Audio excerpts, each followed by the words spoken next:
The Mediterranean, cradle of civilizations.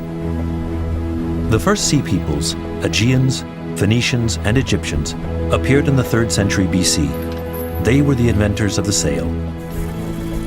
Within a few centuries, the Mediterranean became a sort of huge interior lake, facilitating exchanges between Africa, the Middle East, and Southern Europe. Beginning in the Middle Ages, the emergence of the great maritime powers would transform the Mediterranean basin from a place of trade to one of war.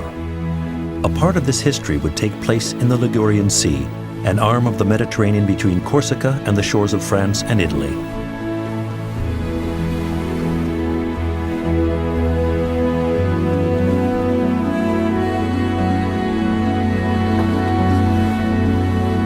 To discover some of the cities that played a role in this adventure, we embark on the 4-masted sailing ship Star Clipper. First stop, Corsica.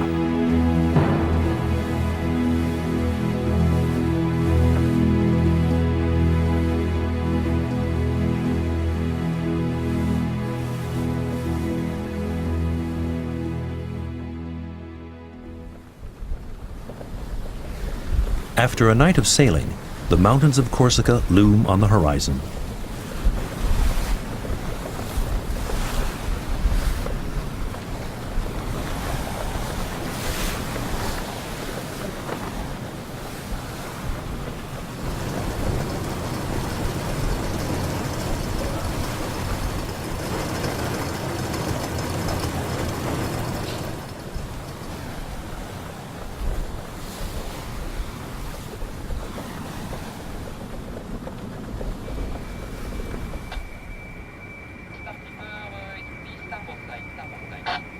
Okay, starboard side, pilot letter starboard side, thank you. Channel 16, channel 12. Soon, Bastia appears off the bow just as the harbor pilot comes aboard to help the ship's captain maneuver into the port. I think it would be better to make a round. All right, no problem. Hard to starboard.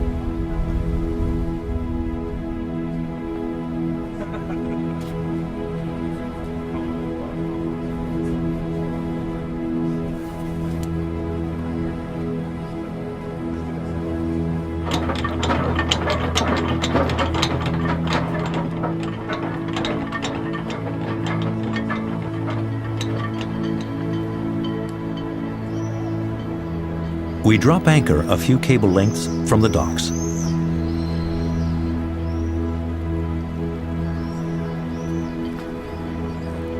Bastia's natural harbor was used from ancient times by numerous Mediterranean peoples, but it was the Genoese at the end of the 14th century who constructed the maritime fortifications that we see today.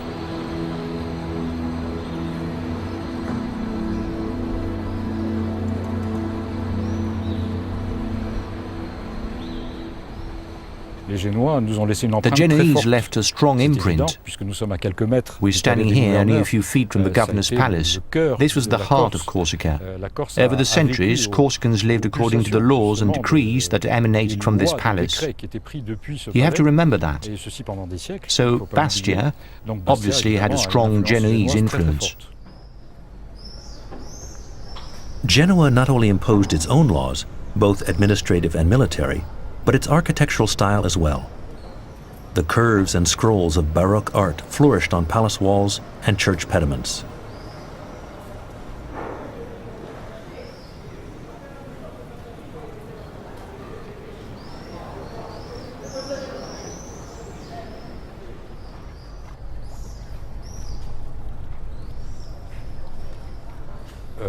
The name Bastia, the etymology of the word, comes from the Bastille, the donjon that is just a few meters from here. Bastille or Bastilla in Italian. There are the two cities facing each other. The lower city, Terra Vecchia, the old city. Why old city? Because it existed long before Terra Nova, where we are now, which is the citadel that was built by the Genoese in 1380, surrounded by ramparts designed like a checkerboard, with streets at right angles, facilitating circulation and also very practical for the police. This was the Genoese design par excellence. The lower city, much more chaotic, more tortuous, was inhabited mainly by fishermen, also by the lower classes for a certain time, and later by wealthier people who came to live here during the 17th and 18th centuries. The two cities obviously coexisted over many years, but at certain periods there were clashes, jealousies and quarrels.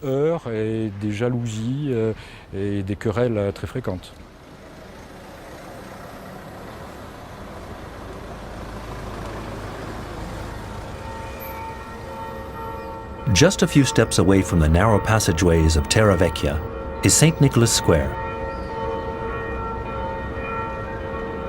Vast, impeccably laid out with its music pavilion.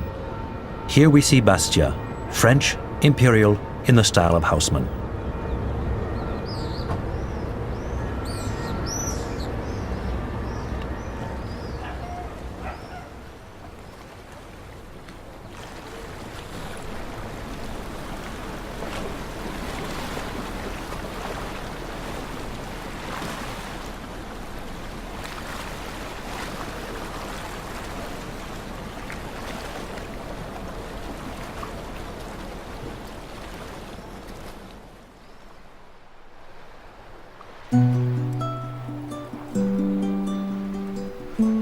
Belonging to Pisa during the Middle Ages, Cape Corsica became Genoese in 1284.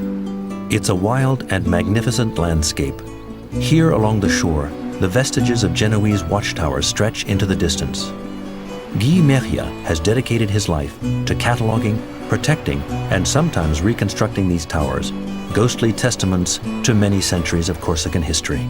If I had to describe Cape Corsica in a few words, I'd say that it's a peninsula oriented toward the Gulf of Genoa, with one finger pointed towards the Gulf of Liguria.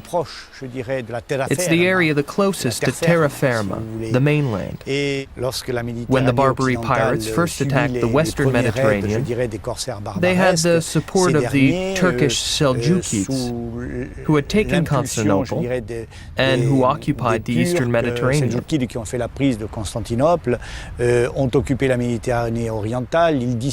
The Turks were contesting Spanish expansion in the western Mediterranean territories, and it was only natural that they based their claims on these lands once ruled by Barbary pirates, and that now more or less correspond to Tunisia, Libya, Morocco, and Algeria. From ports on these coasts, raids were launched that would threaten the existence of Italian, Spanish, and island populations. Cape Corsica was extremely vulnerable. There wasn't a single year without pillage or people sold into slavery. The historians of that period, and even certain contemporary historians, say that Cape Corsica was largely emptied of its inhabitants.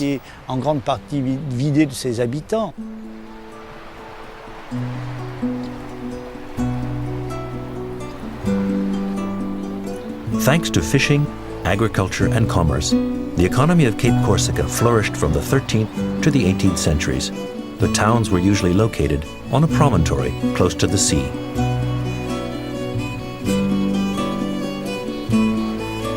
At that time, transportation was essentially accomplished by sea.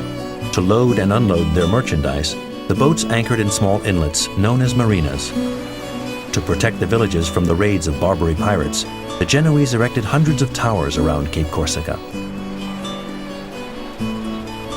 When the inhabitants went to exploit the desert region of Agriates, they left from here by boat, crossed the Gulf, stayed a month or two, then returned. So the tower served as a sort of lookout post. Certain garrisons were paid by the local communes, but the garrisons of other towers were paid by the Camera, that is the Genoese tax office.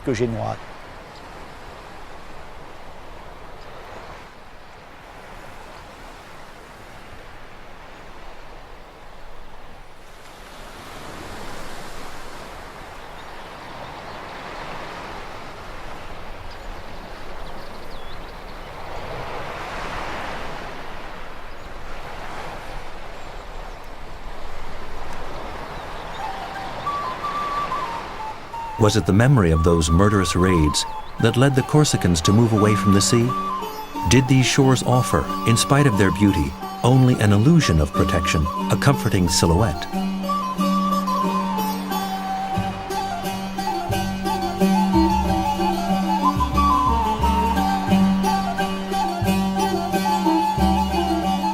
To find the true feel and spirit of this land, should we head toward the mountain summits?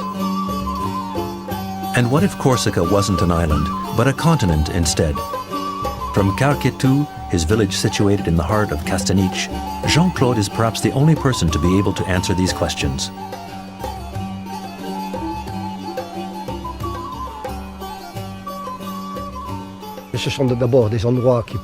These places were chosen because of the climate. It's very sunny along these mountain ridges. Chestnut trees grow here. And on these plateaus, we also cultivate wheat and grow gardens. And then there was the strategic factor.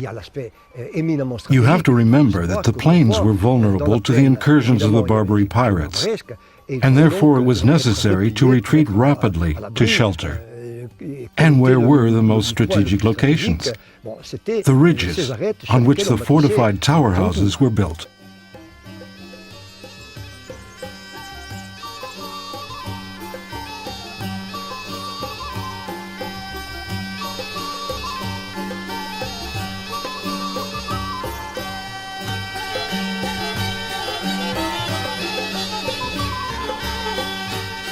Jean-Claude loves his village. He loves the stones of the houses, the stones of the Tivola towers that he has restored over the years and transformed into guest rooms. His guests soon become his friends. An inventive storyteller and purveyor of dreams, Jean-Claude initiates us into the legends and adventure stories that conjure up another Corsica, a phantasmagorical world where thousand-year-old trees possess strange powers.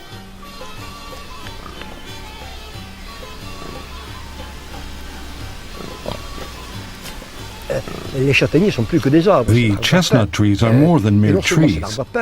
They are the staff of life. The entire population of Castaniche used to live off them. And in turn, the chestnut trees were nurtured by the population. So there was a kind of osmosis between them. These people, who always feared the attacks that might come from the sea, took refuge in the mountains. Here they could make use of trees to build houses with solid beams, with chestnut walls, floors, furniture, and window frames. Chestnut wood also provided warmth, and the people gathered far into the night around the hearth. It was during these gatherings that legends were born, and storytellers told of events, both real or imagined.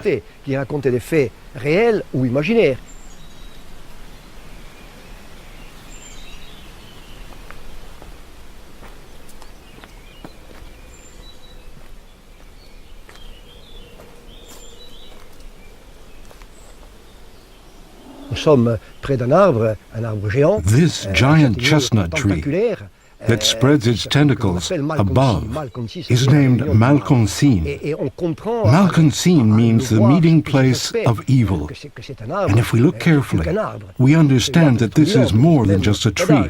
It is perhaps 1,000 years old, perhaps even ageless. And on the bark, there are these gashes, lines, the heads of witches and monsters, strange and fantastic characters.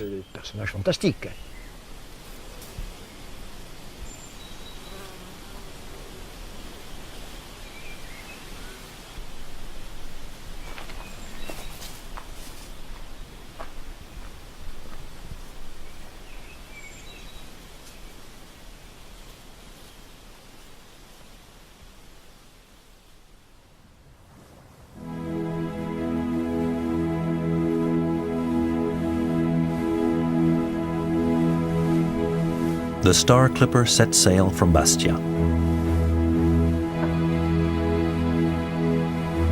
After rounding Cape Corsica, we head for Calvi.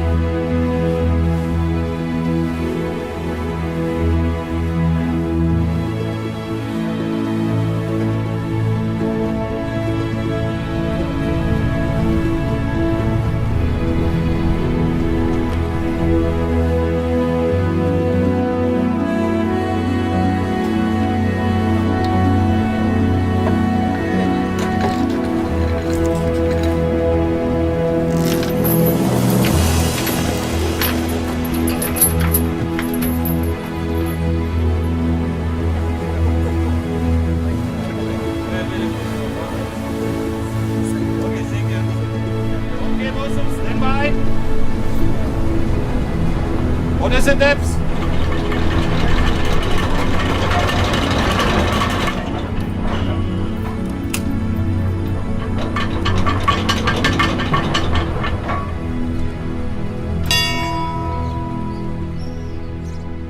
The Calvi citadel is the work of the Genoese.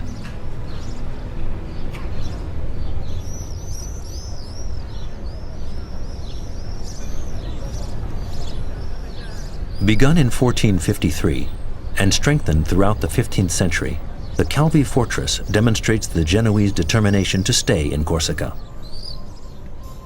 Here we're a long way from the small towers that protected the Cape Corsica villages. The Barbary pirates multiplied their raids, but without major consequences. The real danger came from Francois I. To checkmate Charles V in the Mediterranean, the King of France formed an alliance with the Turks.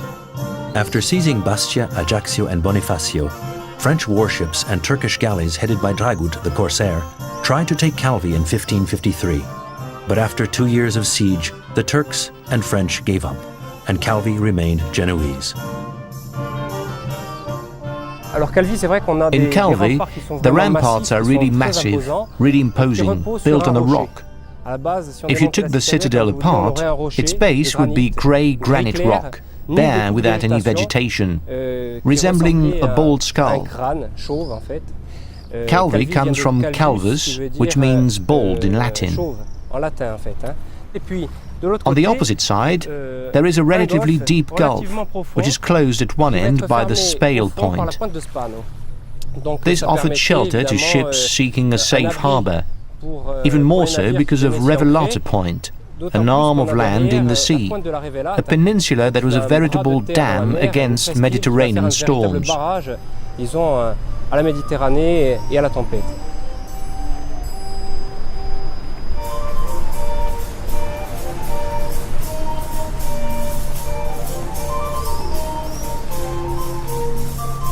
The memory of the Franco-Turk siege of 1555 cemented a durable relationship between the people of Calvi and the Genoese. The latter, as a gesture of thanks, put up an inscription at the entrance of the town, Civitas Calvi Semper Fidelis, the city of Calvi always faithful.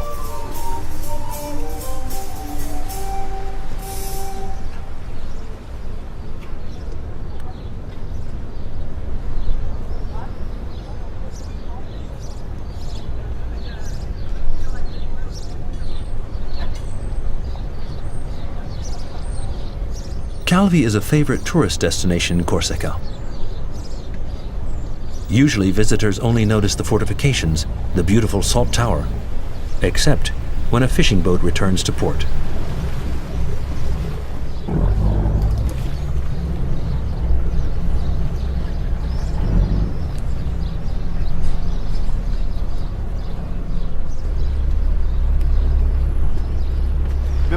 At first, fishing for me was a passion. I say passion because my parents had a house on the sea.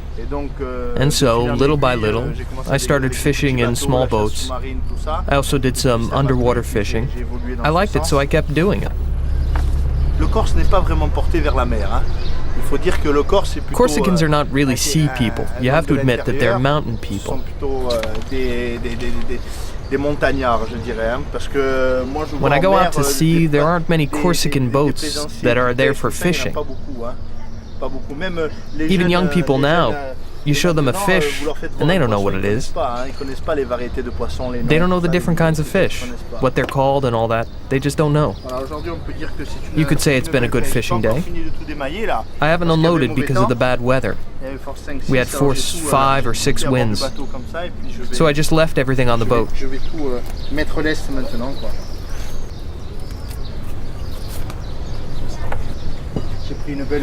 I caught a beautiful leerfish, as you can see. Some spiny lobsters.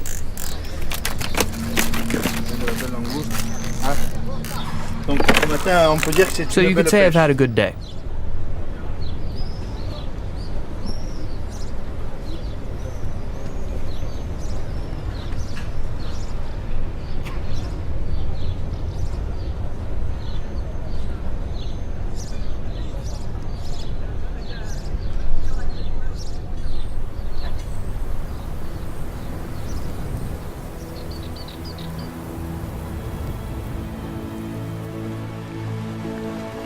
As the day ends, we cast off.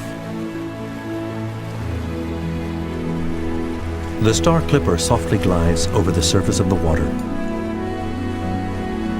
But once beyond Point Revelata, which protects the town, a violent wind comes up, forcing the sailors to rapidly haul down the sails.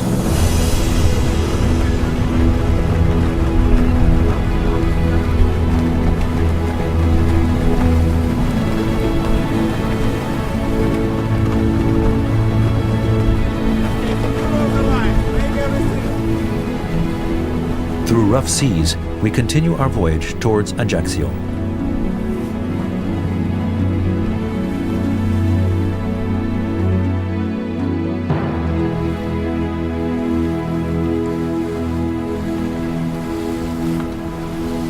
After a stormy night of sailing, the sea is calm again as we approach Ajaccio.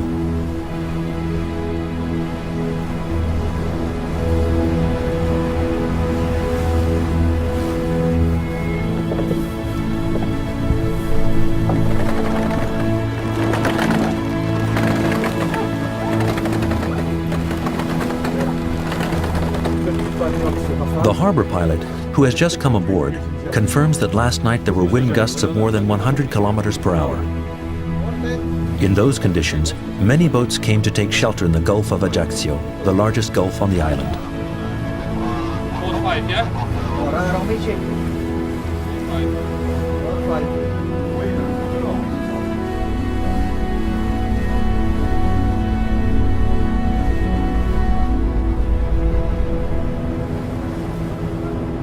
The founding of Ajaccio dates back to the 13th century.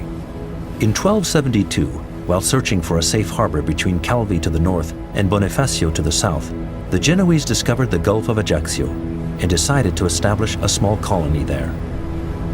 But it was not until 1492 that they began the construction of the fortress. From then on, the maritime destiny of the city was assured. Thus, in the 19th century, most of the island's maritime traffic passed through Ajaccio.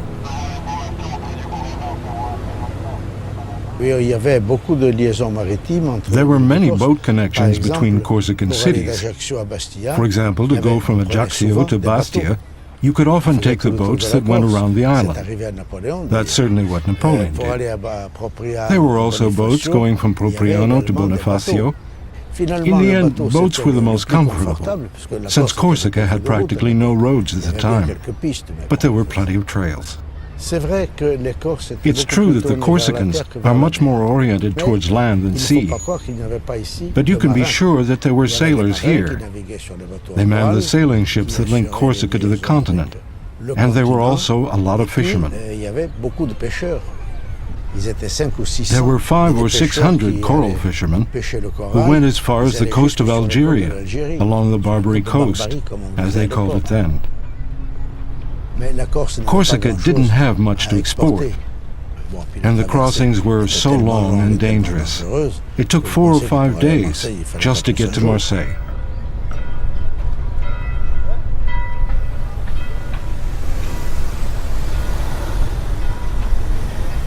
A century ago, Mérimée compared the Gulf of Ajaccio to the Bay of Naples. It is true that unlike Bastia and Calvi, which seem like prisoners of their fortifications, Ajaccio was able to break out and position itself much closer to the coast. Would that have contributed to giving Ajaccio a more cosmopolitan, more Mediterranean character?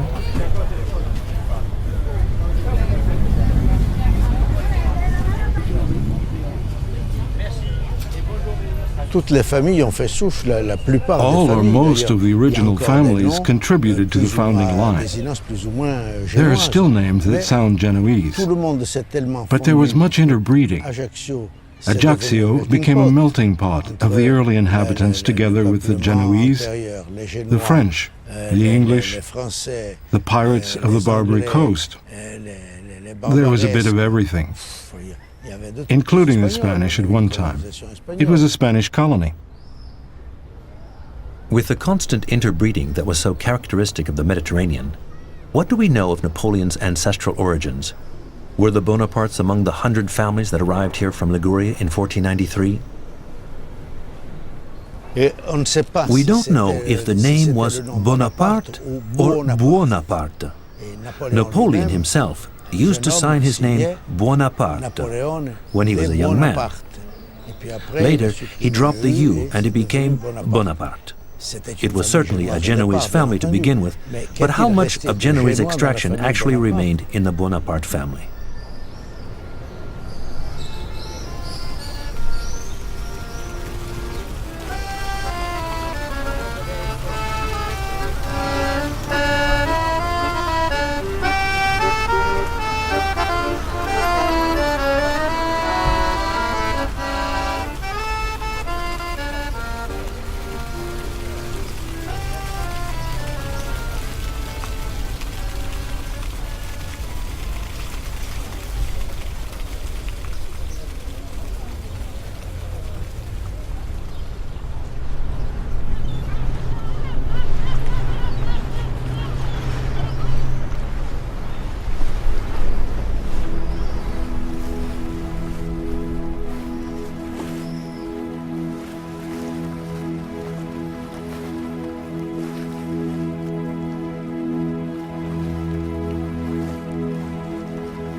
Little by little, people from Genoa, Pisa, or the Barbary coast shaped the maritime history of Corsica.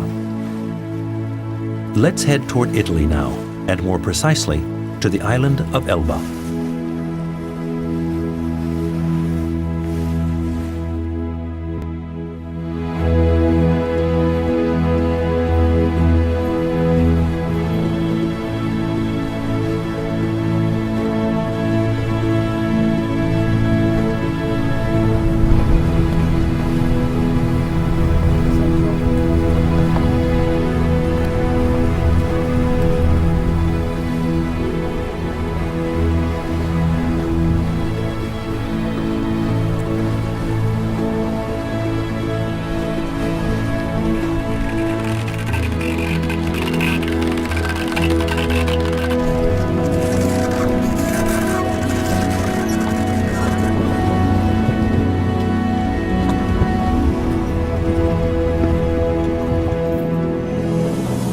To many people, it was Napoleon who first put the island of Elba on the map by being exiled there.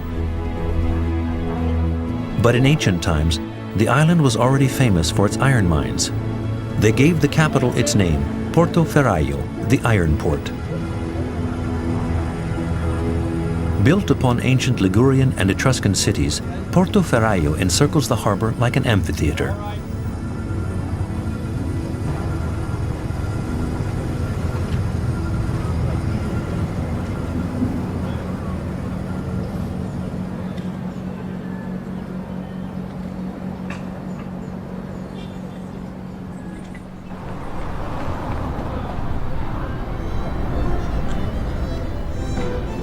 Controlled by Pisa during the Middle Ages, the town came under the power of the Medicis and of Tuscany in the 14th century. Portoferraio was built according to a clever, well-conceived design that is still evident today in the crisscross layout of the streets, some of which end in stairways to the sea.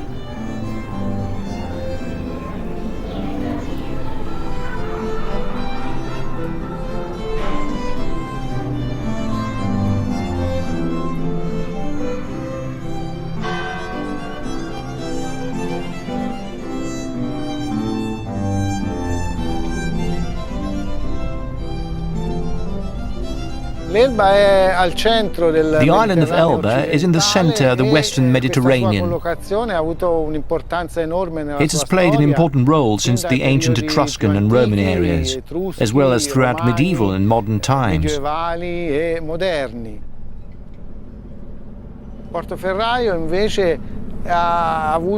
Portoferraio always had the benefit of strong political protection, like that of Cosimo de' Medici, which gave it certain technical and cultural advantages, thanks to the skill of architects in Cosimo de' Medici's entourage.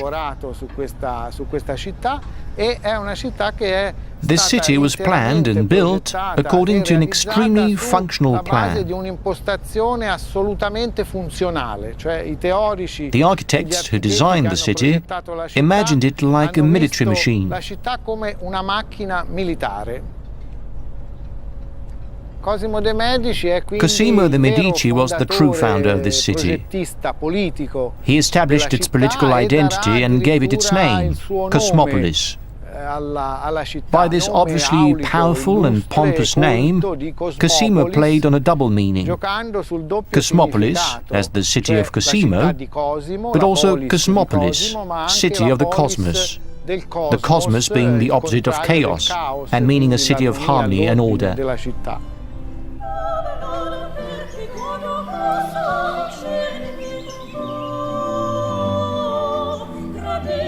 After Cosimo de' Medici, Napoleon was the second great man of the island.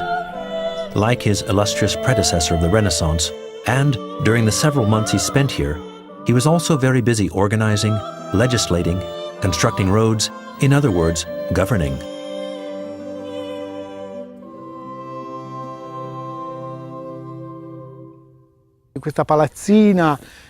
This residence, this little abode, as Napoleon called it, the Palais des Moulins, was the little royal palace, the seat of the Principality of Elba. Napoleon chose this building because of two advantages. It was close to both the town and the sea, and also because its terrace dominated the entrance to the Gulf of Portoferraio.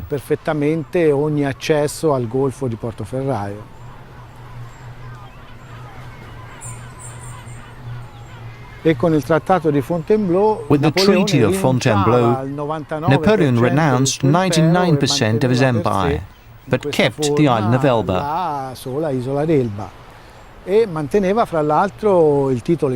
This allowed him to keep the title of emperor. Emperor of a ridiculously tiny empire, perhaps, but emperor nevertheless.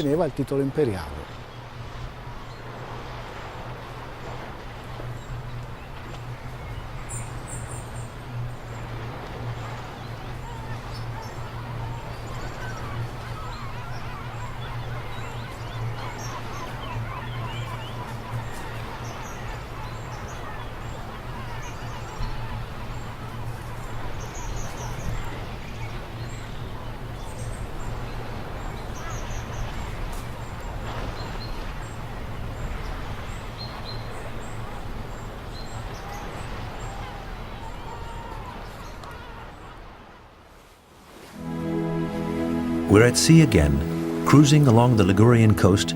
We're on our way to Portofino.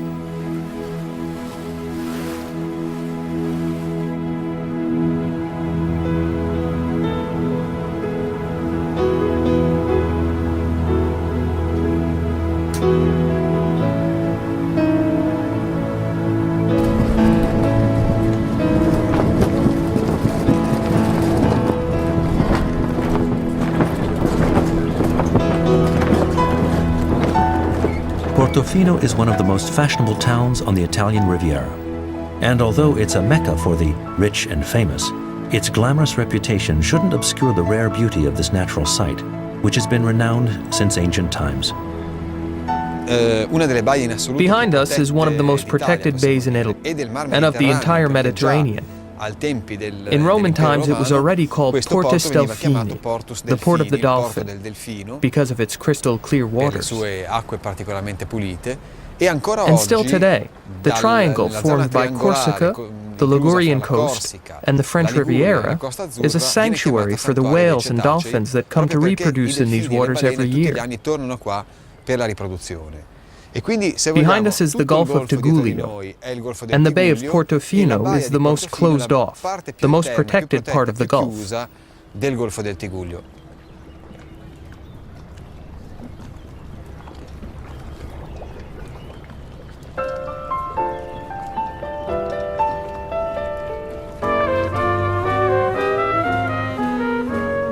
It was largely after World War II that the wealthy Milanese industrialists started to have their sumptuous villas built overlooking the Bay of Portofino.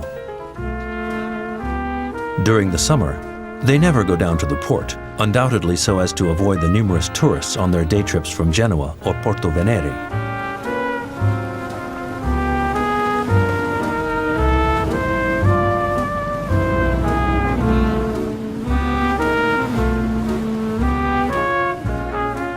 Elegant boutiques, restaurants, souvenir shops, all of the town's commercial activity is geared towards tourism, including the bakery, where local focaccia bread now costs a fortune.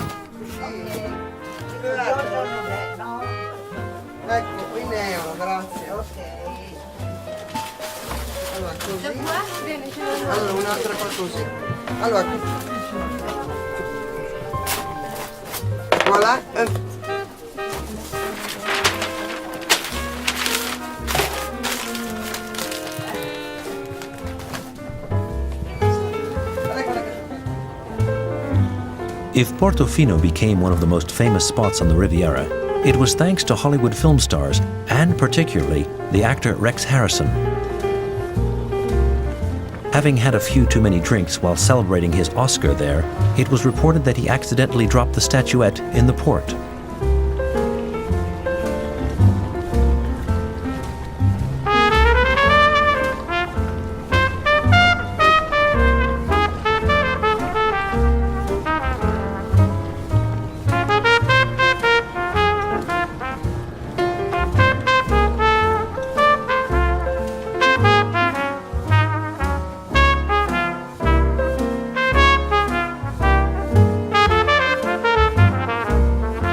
After Rex Harrison, other Hollywood stars came to Portofino, like Clark Gable or Elizabeth Taylor, but also musical celebrities like Maria Callas,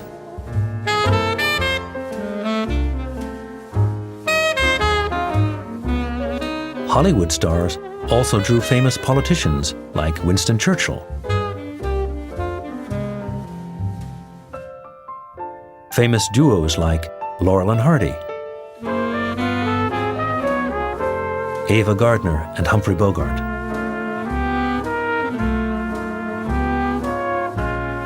One either comes to Portofino incognito or like the royal family of Monaco, to be seen.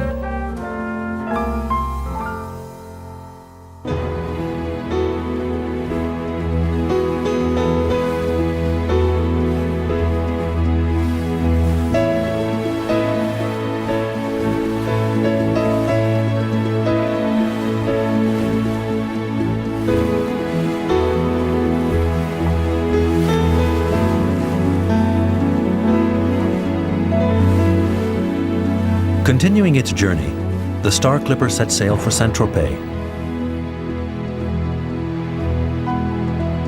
Like Portofino, Saint-Tropez, by its familiar name, is recognized as one of the hotspots of the in-crowd. Just as with its Italian rival, its recent notoriety must not overshadow the city's long and brilliant history. Colonized by the Romans, later occupied by the Saracens, Saint-Tropez made history by becoming a maritime republic in the mid-15th century.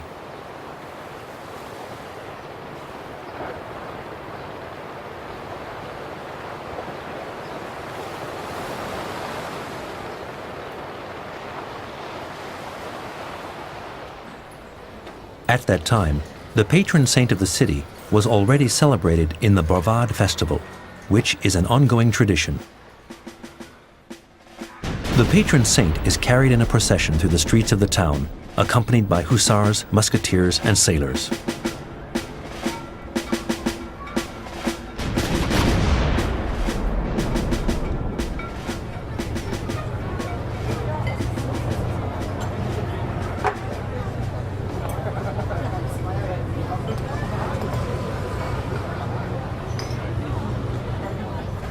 The port of Saint-Tropez, where luxurious yachts are now moored, was a traditional commercial port just a few decades ago.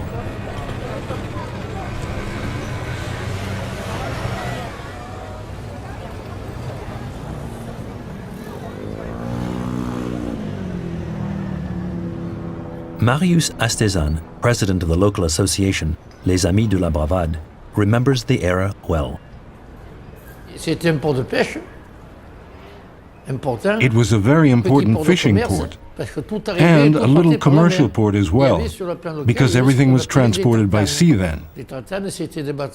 There used to be boats called the tartanes. They were about 20 to 25 meters long, with very deep holes.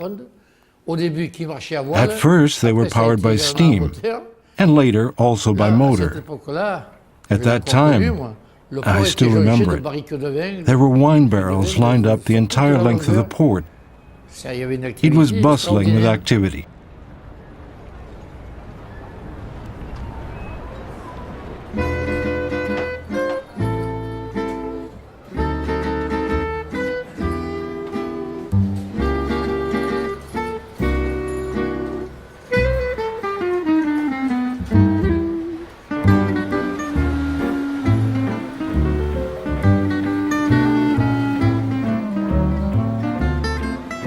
Like its rival Portofino, this little provincial village owes its notoriety to the arrival of famous artists, writers, and film celebrities who arrived here after World War II.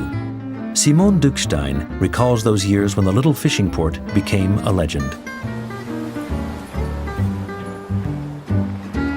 La Ponche is a neighborhood where the fishermen lived. This little fishing port that became so famous was once the poorest port of Saint-Tropez. But after the war, it started booming again.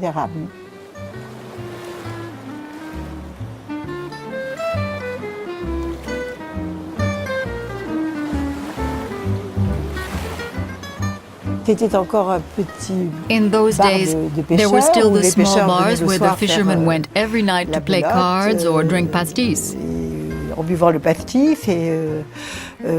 One of the summer visitors said to my mother, "Margot, you should put some tables and chairs outside. It would be more pleasant to have a drink there in the evening." And that is how it all began.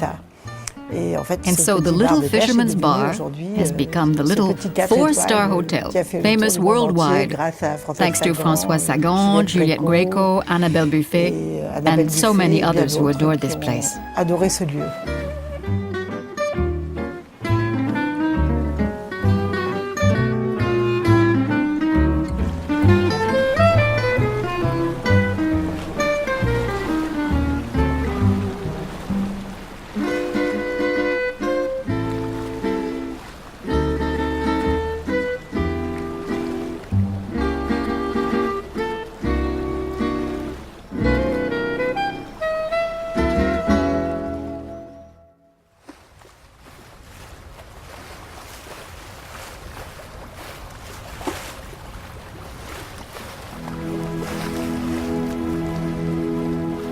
Our trip exploring the shores of Corsica and the Ligurian Sea ends at Saint Florent.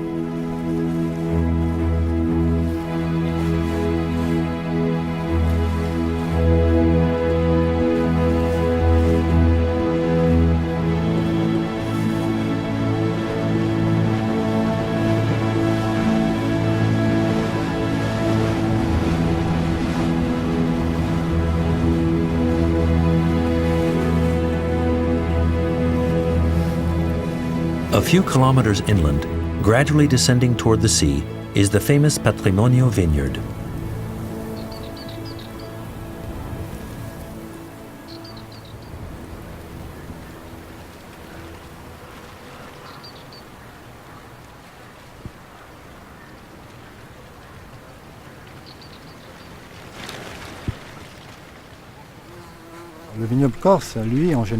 The first Corsican vineyards were planted by the Phaeacians, the ancient people of Marseille, or by the Greeks in 600 BC.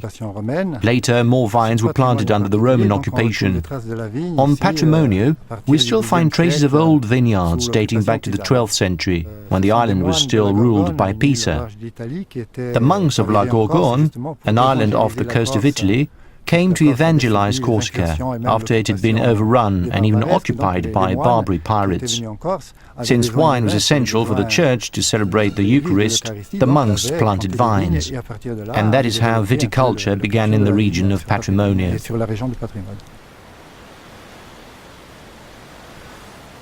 The Pisans had started making wines called Les Vignes Navigate, which referred to the wines of Patrimonio and Cape Corsica, which were loaded on boats in the nearby port of St. Florent. Then they were taken to the other side of Cape Corsica, to Herba Longa, where they were tasted and had to pass a sort of navigation test. The wines that travelled well were selected for further shipment to the finest homes in Pisa.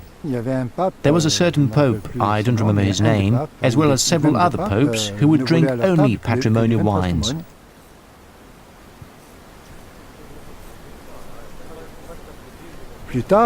Later, around the turn of the 19th century, the improved road network allowed the development of more vineyards in the Patrimonio region. At that time, the wine could be brought the short distance to Bastia by cart. It was consumed there, but much of it was also loaded on ships travelling to big French cities like Marseille. Thus it journeyed even to Paris. The wine was also shipped to the former French colonies, such as Indochina. For example, the patrimonial wines were served at the Saigon Palace Hotel, because the establishment was run by a Corsican. And this was true of many other restaurants or bars managed by Corsicans.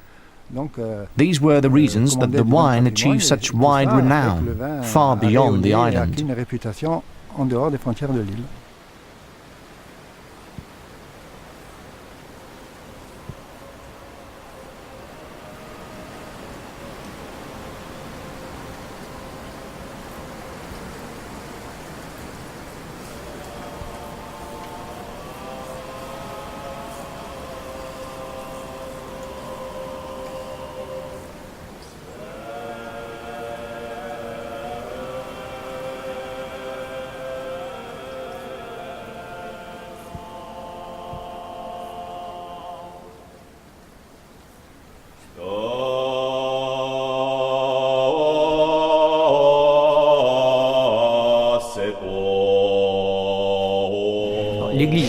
The church where we are now is under the patronage of Saint Martin.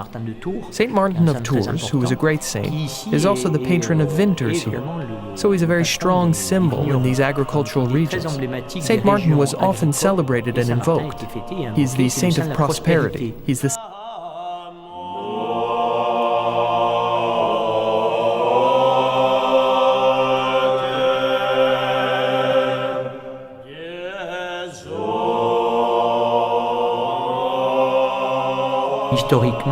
Historically, the coastal areas had always been dangerous places to live because of invasions and especially because of pirate raids. To ensure protection, the villages were situated inland. Livestock was herded from grazing pastures on the coast to those in the mountains, resulting in an exchange of traditions.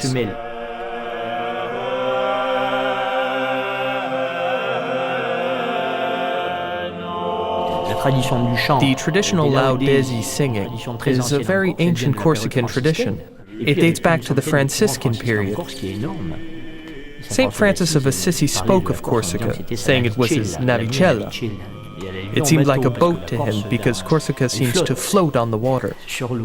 The song we just sang is very representative of the Baroque period and was composed right here along Cape Corsica, by the sea. We performed it in the polyphonic tradition. The interaction between the coastal area and the interior of the island is obvious. People could go back and forth very easily, and these exchanges existed since ancient times, since the Roman or Etruscan periods.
The two cities obviously coexisted over many years, but at certain periods there were clashes, jealousies and quarrels.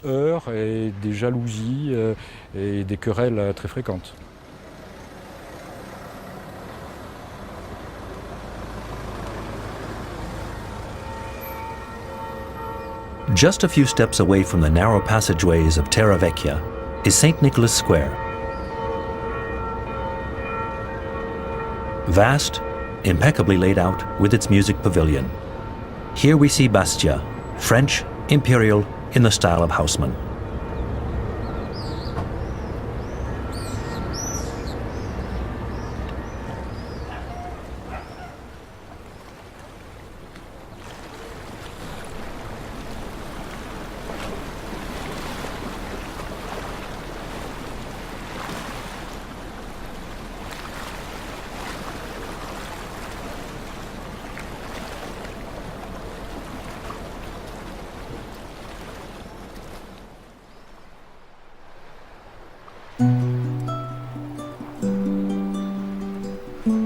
Belonging to Pisa during the Middle Ages, Cape Corsica became Genoese in 1284. It's a wild and magnificent landscape. Here along the shore, the vestiges of Genoese watchtowers stretch into the distance. Guy Meria has dedicated his life to cataloging, protecting, and sometimes reconstructing these towers, ghostly testaments to many centuries of Corsican history. If I had to describe Cape Corsica in a few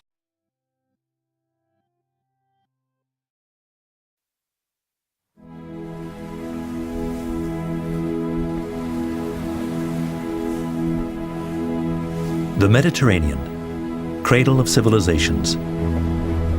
The first sea peoples, Aegeans, Phoenicians, and Egyptians, appeared in the 3rd century BC. They were the inventors of the sail. Within a few centuries, the Mediterranean became a sort of huge interior lake, facilitating exchanges between Africa, the Middle East, and Southern Europe.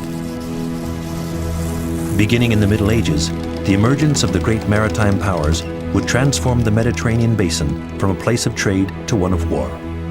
A part of this history would take place in the Ligurian Sea, an arm of the Mediterranean between Corsica and the shores of France and Italy.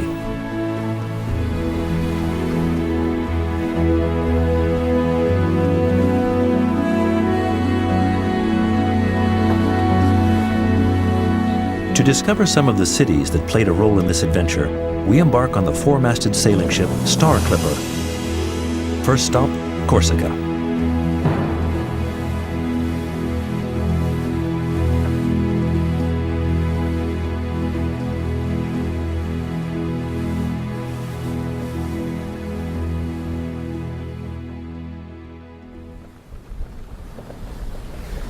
After a night of sailing, the mountains of Corsica loom on the horizon.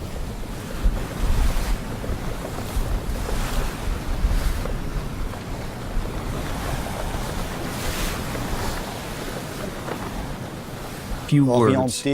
I'd say that it's a peninsula oriented toward the Gulf of Genoa, with one finger pointed towards the Gulf of Liguria.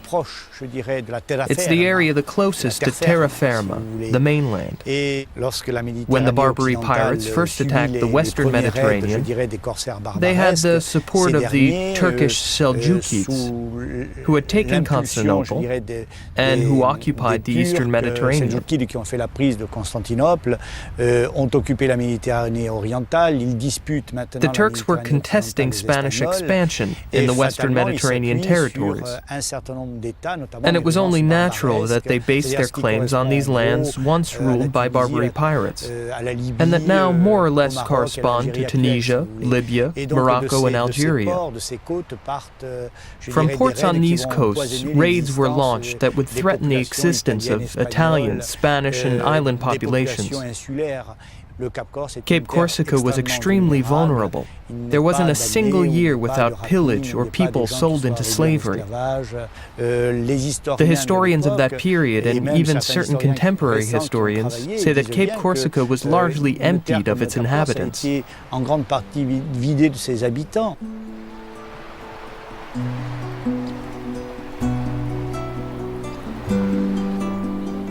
Thanks to fishing, agriculture, and commerce, the economy of Cape Corsica flourished from the 13th to the 18th centuries. The towns were usually located on a promontory close to the sea.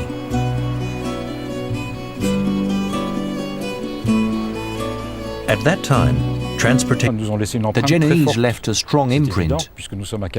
We're standing here only a few feet from the governor's palace. This was the heart of Corsica. Over the centuries, Corsicans lived according to the laws and decrees that emanated from this palace. You have to remember that. So Bastia obviously had a strong Genoese influence. Genoa not only imposed its own laws, both administrative and military, but its architectural style as well. The curves and scrolls of Baroque art flourished on palace walls and church pediments.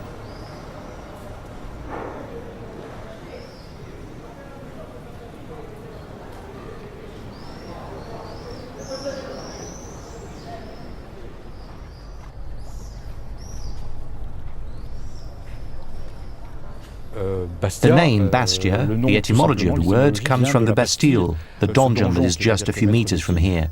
Bastille or Bastilla in Italian. There are the two cities facing each other. The lower city, Terra Vecchia, the old city. Why old city? Because it existed long before Terra Nova, where we are now, which is the citadel that was built by the Genoese in 1380, surrounded by ramparts, designed like a checkerboard, with streets at right angles, facilitating circulation and also very practical for the police. This was the Genoese design par excellence.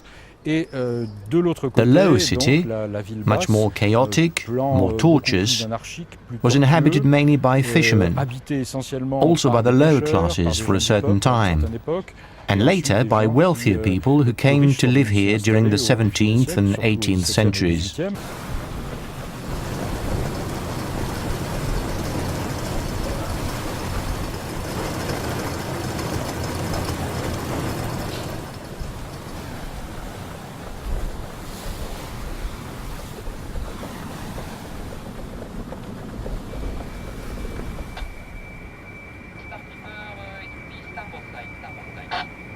Okay, stop outside, pilot laser stop outside, thank you.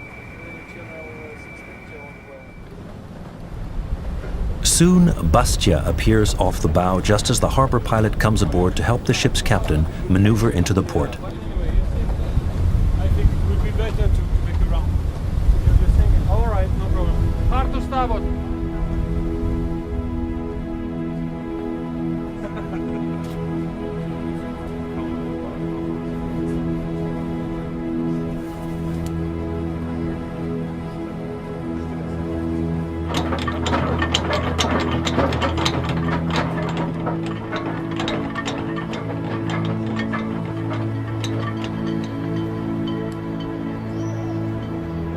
We drop anchor a few cable lengths from the docks.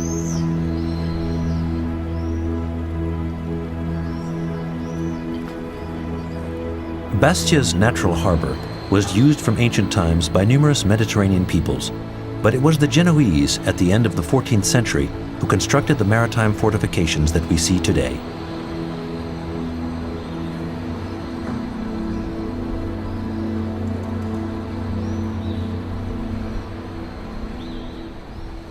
Les Génois